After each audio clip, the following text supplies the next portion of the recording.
Radhe Radhe guys, welcome to my YouTube channel. हम लोग कर रहे थे एमबीटी रॉकेट के मॉडल टेस्ट पेपर्स। तो मॉडल टेस्ट पेपर नंबर 1 हमने फिनिश कर लिया था अपनी लास्ट वीडियो में। आज हम स्टार्ट करेंगे मॉडल टेस्ट पेपर नंबर 2। तो सेक्शन ए स्टार्ट करेंगे। सेक्शन ए का फर्स्ट क्वेश्चन है, फर्स्ट पार्ट है, स्टेटमेंट है, a relation is said to be equivalence relation if and only if it satisfies the property. अब देखो, एक रिलेशन इक्वलेंस कब होता है? अगर वो रिफ्लेक्सिव हो तब, सिमेट्रिक हो, ट्रांजिटिव हो या सभी हो। तो इक्वलेंस रिलेशन वो होता है जिसमें जो रिलेशन रिफ्लेक्सिव भी हो, सिमेट्रिक भी हो और ट्रांजिटिव भी हो। तो इसका मतलब है D option, all of these answer है इसका। Let us move to question number first का पार्ट नंबर 2। अब function defined by F from R to R. एक फंक्शन है, सपोज यहाँ पे आर लेते हैं, यहाँ पे R, function from R to R है, ठीक है। तो इसका मतलब है इसमें नेगेटिव वैल्यूज भी हैं, पॉजिटिव भी हैं। कुछ ऐसी वैल्यूज को लेट कर लेते हैं। और फंक्शन क्या है आपके पास? X square. अब देखो, एक्स की वैल्यू को -1 लोगे तो आंसर आएगा +1, +1 लोगे तो +1 आएगा ही, 0 लोगे तो 0 आएगा, -2 लोगे तब भी आंसर 4 आएगा और +2 लोगे तब भी आंसर 4 आएगा। तो ये 1 1 तो है नहीं, 2 का रिलेशन एक के साथ आ रहा है, तो इसका मतलब 1 1 नहीं है। और ऑन टू है, ऑन टू भी नहीं है, क्योंकि ऑन टू के लिए यहाँ पे कोई भी एलिमेंट आपका खाली नहीं रहना चाहिए, उसका भी कनेक्शन किसी के साथ होना चाहिए, मतलब उसकी प्री इमेज होनी चाहिए। तो अगर आपको नहीं, मतलब देखो, अब माइनस की वैल्यूज जितनी भी हैं उनका कोई प्री इमेज नहीं है ना। तो इसका मतलब है therefore neither 1 1 nor onto. ना तो ये 1 1 है, ना ये ऑन टू है। तो डी ऑप्शन आ गई आपका आंसर। क्वेश्चन नंबर 3 है, कॉस इनवर्स -1/2। कॉस की वैल्यू -1/2 कब होती है? देखो, कॉस की वैल्यू -1/2, अगर आप कॉस इनवर्स की देखनी है आपको, कॉस इनवर्स की प्रिंसिपल ब्रांच क्या होती है? फर्स्ट क्वाड्रेंट और फोर्थ क्वाड्रेंट। अगर आपको पॉजिटिव आंसर देना होता है तो आप फर्स्ट में देते हो, और अगर आपको नेगेटिव आंसर देना होता है तो आप फोर्थ में देते हो, सॉरी सेकंड में देते हो। मैंने मिस्टेक से बोल दिया।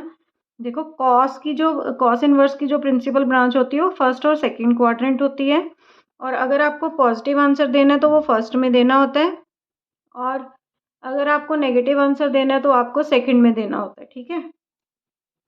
तो कॉस की वैल्यू 1/2 कब होती है? 60 पर, दैट इज π/3। और क्योंकि आपको इसे सेकंड में लेके जाना है, सेकंड में लेके जाने के लिए पाई माइनस π/3, दैट इज 3π - π/3, 2π/3। तो बी ऑप्शन आ गया आपका answer. Let us move to part number 4। आपको दिया है दो मैट्रिक्स हैं, 1x 4 - 2 0 0, ये 0 मैट्रिक्स के इक्वल है। आपको x की वैल्यू फाइंड करनी है। तो देखो, मल्टीप्लाई करते हैं, 4 - 2x 0 + 0 इज इक्वल टू 0। तो कॉरेस्पॉन्डिंग एलिमेंट्स को इक्वल करोगे, x की वैल्यू आ गई 2। नेक्स्ट है part number 5। If a and b are non zero equal matrix of same order, A और बी का non zero equal matrix of same, equal matrix भी हैं और उनका ऑर्डर भी सेम है। तो देखो, वैसे तो a + b का होल स्क्वायर है, a² + b²। ये कब इक्वल होगा? अगर आपका A B is equal to 0 होगा, ये आपको पता है। नेक्स्ट है 6th क्वेश्चन। ए की वैल्यू दी हुई है cos theta - sin theta, sin theta and cos theta. आपको ए इनवर्स फाइंड करना है, तो उसके लिए पहले डिटर्मिनेंट ए पता होना चाहिए, that is cos² theta + sin² theta. 1 आ गया। अब adjoint of A, adjoint A find करने के लिए कोफैक्टर वाली मैट्रिक्स और उसका ट्रांसपोज। तो साइन लगा लेते हैं पहले, माइनस, यहाँ पे आपका a1 1 a1 2, 1 2 का साइन माइनस, 2 1 का साइन माइनस। अब ये रो और कॉलम को छोड़ा तो cos x आ गया, इनको छोड़ा sin x, छोड़ा तो minus sine x, sine theta, theta चल रहा है तो थीटा लिख लेना। इन दोनों को छोड़ा तो सॉरी कॉस का निकालना है तो इन दोनों को छोड़ा तो कॉस थीटा। अब इसका ट्रांसपोज लेना है तो cos theta minus sine theta इधर आ जाएगा, माइनस माइनस प्लस का sine theta and cos theta. ये आ गया आपका एडजॉइंट ऑफ ए। आपको ए इनवर्स फाइंड करना है, वो क्या होता है 1 by determinant A into adjoint of A, that is 1/1 cos theta minus sine theta and cos theta. तो ये आ गया आपका ए इनवर्स। अब अगर आप ध्यान से देखो तो ए इनवर्स किसके इक्वल है, एडजॉइंट के इक्वल है, एडजॉइंट ऑफ ए के इक्वल है। तो एडजॉइंट ऑफ ए कौन सी ऑप्शन है आपकी, सी। तो सी पार्ट आ गया आपका आंसर। नेक्स्ट है 7th पार्ट। एफ एक्स की वैल्यू दी हुई है आपको X square minus 9/x-3, x is not equal to 3 m where x is equal to 3। अब ये आपको दिया हुआ है कंटिन्यूज एट 3 आएगा यहाँ पर, ठीक है। तो अब आपको बताना है m की वैल्यू। तो limit x approaches to 3 negative X square minus 9/x-3 is equal to function at 3। ये सेम होना चाहिए। अब देखो क्योंकि डिनोमिनेटर में अगर आप डायरेक्ट 3 डालोगे तो वो जीरो, डिनोमिनेटर 0 हो रहा है, लेकिन डिनोमिनेटर 0 नहीं होना चाहिए। इसके लिए आप क्या करोगे, ऊपर आइडेंटिटी अप्लाई करोगे, नेगेटिव पॉजिटिव लगाने की भी ज़रूरत नहीं है, मत लगाना। x-3 MCQ में लगाने की ज़रूरत नहीं है, अगर सब्जेक्टिव क्वेश्चन आएगा फिर कर लेना पूरा सॉल्व।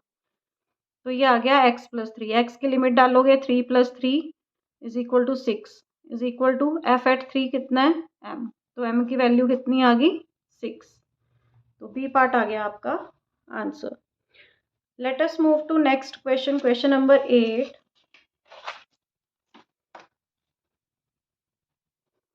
8th पार्ट है। x की वैल्यू दी हुई है 80, y की वैल्यू है a/t, आपको dy/dx फाइंड करना है। देखो पहले इसको विद रिस्पेक्ट टू t कर लेते हैं। dx/dt will be equal to a, dy/dt will be equal to -a/t²। dy/dx find करना है, वो कैसे आ जाएगा, dy/dt को अगर आप dx/dt से डिवाइड कर दो तो dt से dt कैंसिल, यही आ जाएगा, ये वैल्यू ऊपर ये नीचे, -a/t² बाय a के साथ ये कैंसिल हो गया, -1/t² आ गया आपका आंसर। तो ये डी ऑप्शन आ गया आपका answer. Let us move to part number 9। The derivative of tan inverse x² with respect to x करना है। हम क्या करते हैं, इसको u लेट कर लेते हैं, इसको v, u को विद रिस्पेक्ट टू x करोगे du/dx आ जाएगा। tan इनवर्स x का फॉर्मूला होता है 1/1 plus x² into derivative of x। dv/dx भी फाइंड कर लो, 1 आ जाएगा। तो du/dx will be equal to x² का डिफ्रेंशिएशन हो जाएगा 2x बाय 1 प्लस x⁴ और dv/dx तो 1 ही है। अब इसको with respect to x find करना था, दैट मीन्स du/dv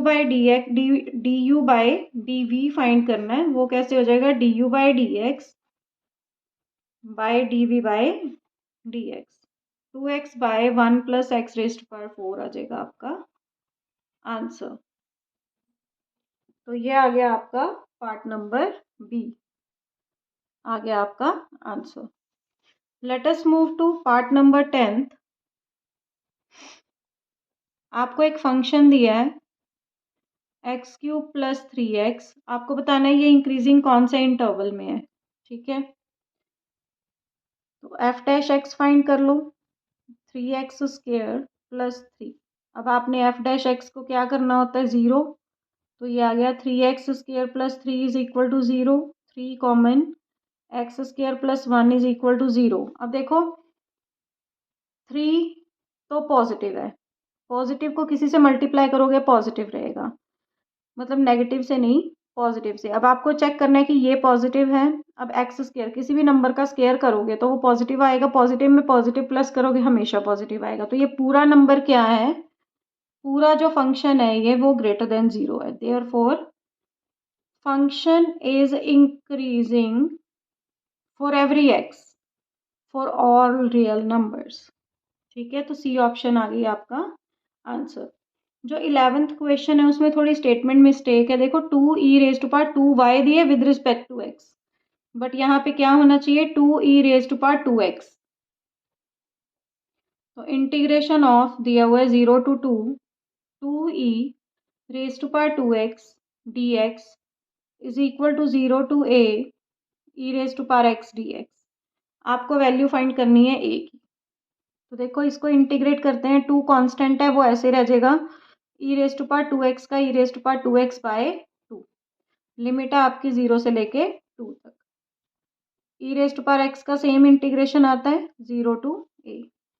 वैल्यूज डाल लेते हैं, e⁻2 into 2 minus e⁻2 into 0, e⁻a minus e⁻0, e⁻4 minus e⁻0, e⁻a minus e⁻0, ये आपस में cancel, e⁻4 is equal to e⁻a। Basis same हो तो एक्सपोनेंट आपस में इक्वल होते हैं। तो सी पार्ट आ गया आपका answer. Let us move to part number 12। देखो जो 12th पार्ट है उसमें देखो integration from -a to a f(x) dx 0 कब होता है। देखो नेगेटिव से पॉजिटिव वैल्यू जा रही है और ये 0 कब होता है, जब फंक्शन ऑड फंक्शन होता है। ये प्रॉपर्टीज वाली एक्सरसाइज में है कि पूरा फंक्शन 0 कब हो जाता है, जब वो ऑड फंक्शन होता है। और ऑड फंक्शन कब होता है, जब f ऑफ -x आपका माइनस ऑफ f(x) के इक्वल आ जाए। तो ये तो प्रॉपर्टी ही है। Integrating factor of differential equation this, आपको इंटीग्रेटिंग फैक्टर निकालना है। dy by d x plus y is equal to 3। आप इसको ऐसे लिख सकते हो, dy by d x plus 1 into y is equal to 3। Integrating factor क्या होता है, e⁻इंटीग्रेशन ऑफ p dx, e⁻इंटीग्रेशन ऑफ 1 dx, e⁻x। आपके पास आ गया e⁻x। तो 13th का आंसर आ गया आपका C part. Let us move to part number 14। 14th part है i cross j dot j plus j cross i dot k। ये दिया है आपको, इसकी वैल्यू फाइंड करनी है। देखो ये आपको पता है कि अगर आप i j k ऐसे लिखते हो, यहाँ से यहाँ जा रहे हो, तो क्रॉस में क्या होता है कि i क्रॉस j करोगे तो k के इक्वल है, लेकिन अगर डायरेक्शन ऑपोजिट करके जाओगे j क्रॉस i करोगे तो वो माइनस k के इक्वल होता है। ये आपने याद रखना है, ठीक है। तो i क्रॉस j, डायरेक्शन इधर जा रही है, i क्रॉस j किसके इक्वल आएगा, k के। k डॉट j आ गया आपके पास। j क्रॉस i करना है तो वो क्या आएगा, माइनस का k डॉट k। देखो सेम i डॉट i 1 होता है, j डॉट j 1 होता है, k डॉट k 1 होता है। लेकिन अगर k डॉट j आ जाए तो वो क्या होता है, 0 माइनस। अब माइनस प्लस माइनस हो गया, k डॉट k कितना होता है, 1, तो ये आ गया -1। डी पार्ट आ गया आपका answer. Let us move to question number 15। The value of, ऐसा ही क्वेश्चन है, i cross j dot j find करना है। तो देखो i डॉट j की वैल्यू हमें पता है, i डॉट j कितना आएगा, i क्रॉस j कितना आएगा, k dot j will be equal to 0, क्योंकि डॉट प्रोडक्ट में सेम होना चाहिए तब वो 0 होता है। ठीक है, तो आई होप आपको समझ आ ही रहा होगा। 16th क्वेश्चन है, if direction cosines of two lines are proportional to this and this. Direction cosines दिए हुए हैं, आपको एंगल निकालना है। तो यहाँ से हम दो वेक्टर्स फाइंड कर लेते हैं। ए की value 4i 3j 2k, B vector find कर लो i -2j प्लस का k। तो ये आ गया आपका ए और बी वेक्टर। एंगल फाइंड करना है, तो cos theta A dot B by magnitude of A magnitude of B. देखो ए डॉट बी, मैं सीधा कॉस थीटा में वैल्यू डाल रही हूँ, तो ये आ जाएगा 4i plus 3j plus 2k dot product with i -2j plus k by square root 4 square plus 3 square plus 2 square and 1 square plus 2 square plus 1 square. तो ये आ गया आपके पास, ये बन जाएगा आपका 4 -6 plus 2 by square root 16 plus 9 plus 4 1 plus 4 plus 1। तो ऊपर तो देखो 4 प्लस 2 6 माइनस 6 0 ही आ गया। तो 0 by something is equal to 0, तो कॉस थीटा आ गया 0। कॉस की वैल्यू 0 कब होती है, जब थीटा पाई बाय 2 होता है। तो यहाँ पर आ गया आपका 90 डिग्री आंसर। 16th का आंसर आया आपका पाई बाय 2। अब आपको डायरेक्शन रेशियोज फाइंड करने हैं 17th क्वेश्चन में। डायरेक्शन रेशियोज कैसे फाइंड होते हैं, देखो जो डिनोमिनेटर में होते हैं, अगर आपके पास x minus x1 by a, y minus y1 by b, z minus z1 by c की फॉर्म हो, मतलब ये कार्टेशियन फॉर्म ऑफ मतलब लाइन हो आपके पास, तो उसमें जो ए बी सी होते हैं वो आपके डी आर्स होते हैं। ठीक है, तो अब इसको इसी फॉर्म में लेके आते हैं। आपके पास इक्वेशन गिवन है x माइनस 1 बाई 2 माइनस का y 2y प्लस 1 बाई 6 है। तो इसको पहले इसी फॉर्म में लेके आते हैं, मतलब x का कोएफिशिएंट 1 चाहिए, y का 1 चाहिए, z का 1 चाहिए। x minus 1 by 2 y by minus 1, इनमें से 2 कॉमन लोगे, y प्लस 1 बाई 2 बाई 6, 2 3 ज़ा 6। y का कोएफिशिएंट, सॉरी यहाँ z आएगा, तो देखो यहाँ भी z आएगा, ये मिस्टेक है यहाँ पर। x का कोएफिशिएंट 1, y का 1, z का 1, तो इसका मतलब है डी आर्स कितने आ गए 2 -1 एंड 3। डी पार्ट आ गया आपका आंसर। अब देखो the point which does not lie in half plane, जो लाइन नहीं करता, तो आपने क्या करना होता है ऐसे क्वेश्चंस में, पॉइंट को इसमें डाल के देख लो, जो ट्रू नहीं आएगा वही आपका आंसर है। तो पहले 1 2 चेक करोगे, 2 इंटू 1 प्लस 3 इंटू 2 माइनस 12, ये लेस देन 0 आना चाहिए। 2 plus 6 minus 12 which is less than 0, सो ये आपका आंसर नहीं है, क्योंकि आपको फॉल्स चेक करना है। 2 1 2 into 2 plus 3 into 1 minus 12, 4 plus 3 minus 12, again less than 0 है, तो ये भी आपका आंसर नहीं है। अब 2 3 चेक करो, 2 into 2 3 into 3 minus 12, 4 plus 9 minus 12, 13 minus 12 that is greater than 0, but आपको चाहिए लेस देन 0, तो इसका मतलब है ये फॉल्स है, ये इस प्लेन के ऊपर लाए पॉइंट नहीं करता। तो 18th का आंसर आ गया आपका part number C. Let us move to part number 19। 19 में आपको दिया है P A plus P B minus P A, and का मतलब क्या होता है, intersection, is equal to P A, ये दिया हुआ है। तो आपके पास फॉर्मूला क्या होता है, P A plus P B minus P A intersection B is equal to P वैसे इसको करने की ज़रूरत नहीं, पी ए से पी ए कैंसिल हो गया, इसको करने की ज़रूरत ही नहीं है। तो पी बी, ये उधर जाके माइनस का था, उधर जाके प्लस का हो गया, तो पी ए इंटरसेक्शन बी आ गया आपके पास। ये दोनों वैल्यूज़ इक्वल हैं।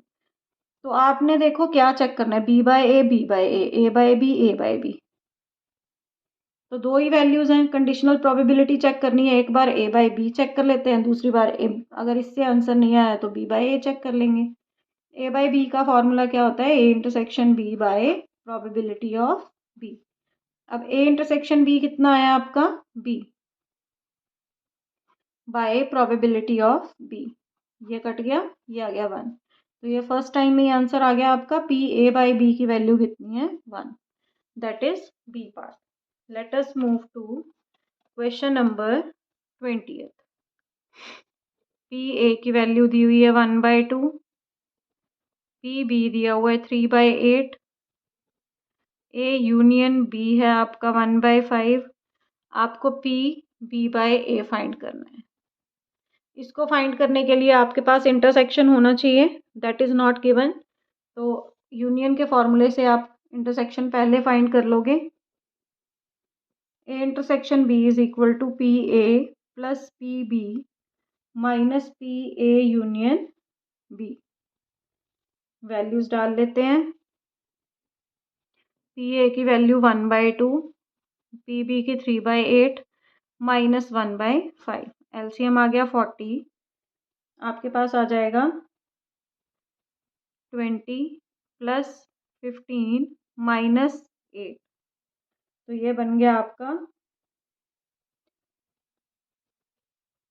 15 प्लस 20 35 माइनस 8 27/40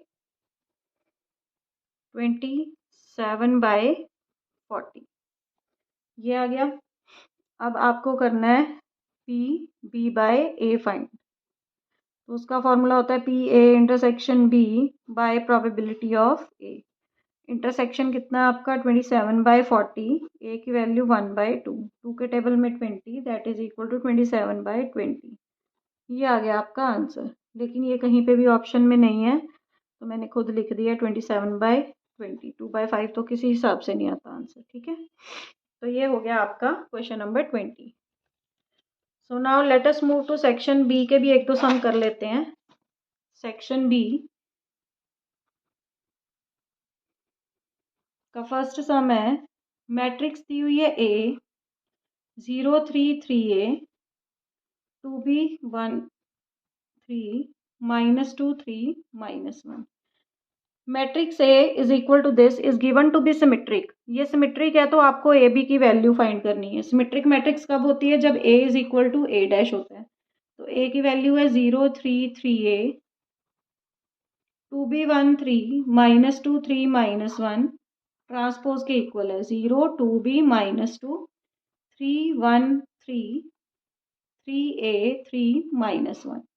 तो कॉरेस्पॉन्डिंग एलिमेंट्स को इक्वल कर दो। 2b is equal to 3a, b की वैल्यू 3/2 आ गई। और यहाँ पर 3a इज इक्वल टू -2 है, तो a की वैल्यू -2/3 होगी। तो ये आ गया आपका आंसर फर्स्ट क्वेश्चन का। मतलब यहाँ सेकंड लिख लो क्योंकि सेकंड से स्टार्ट होता है सेक्शन बी।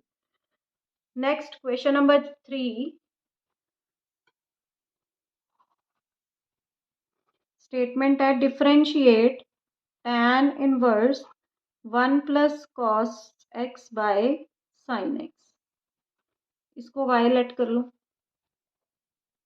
तो y इज इक्वल टू, यहाँ पर आपका ट्रिग्नोमेट्रिक फॉर्मूले यूज होंगे। अगर बाहर tan पड़ा है तो tan इनवर्स है तो अंदर आपको किसी तरह tan बनाना है। 1 प्लस कॉस 2x का फॉर्मूला होता है 2 कॉस स्क्वायर x। यहाँ पर 2 साइन x/2 कॉस x/2, 2 से 2 कैंसिल, एक कॉस के साथ एक कॉस कैंसिल हो गया। आपके पास आ गया y is equal to tan inverse cot x/2। लेकिन मैंने बोला था कि अगर बाहर tan इनवर्स पड़ा है तो अंदर क्या बनाना है, tan। कॉट को tan में चेंज करना है। tan इनवर्स, इसको लिख सकते हो tan 90 degree minus theta. tan inverse से tan गया, y की वैल्यू आ गई 90 माइनस एक्स बाय 2। अब इसको कर लो differentiate, dy by d x will be equal to 90 का 0 माइनस एक्स का 1 और कांस्टेंट ऐसे ही आ जाएगा। तो ये आ गया आपका answer, -1/2 is your answer. Question number 4, आपको इंटीग्रेशन फाइंड करनी है, हमने उसे हाईलाइट करा। Second square X by square root tan square X plus 4 dx। देखो tan और सेकेंड पढ़ा है तो पता ही है आपको, let tan x is equal to t, तो second square X dx will be equal to dt। तो ये आ गया dt by square root T square plus 4 को लिख सकते हो स्क्वायर रूट 2 का स्क्वायर। तो अब आपके पास इसका फॉर्मूला क्या होता है,